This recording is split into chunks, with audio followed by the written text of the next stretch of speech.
c'est dans le cadre de l'interpellation des personnes les plus virulentes, qui avaient été identifiées, ciblées, qui ont été se cacher dans la foule.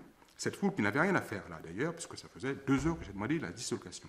C'est dans le cadre de l'interpellation des personnes les plus virulentes que, constatant une personne dit gilet jaune, qui fait obstacle à l'opération d'interpellation, par 2 faits. D'abord par sa présence physique, pour empêcher l'avancée des forces de l'ordre, et aussi en voulant ramasser une grenade lacrymogène par terre pour la lancer contre les forces de l'ordre. Geste que nous avons vu toute l'après-midi. Pendant toute l'après-midi, il y a des vidéos sur donc, les réseaux sociaux qui le prouvent.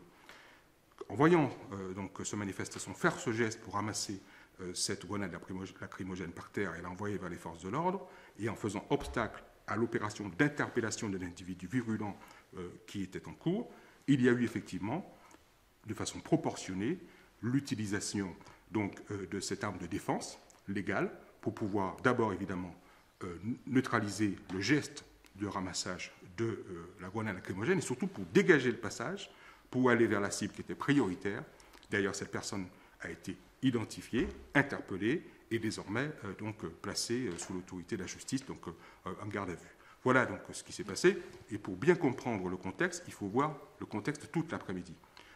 Ce geste qui est effectivement vu pendant 30 secondes, il s'inscrit dans un cadre qui est celui de l'interpellation d'individus virulents hostiles qui est allé se cacher dans la foule. Et ce personnage, cette personne qui a eu effectivement à subir la mesure de maîtrise, était en situation hostile vis-à-vis des forces de l'ordre.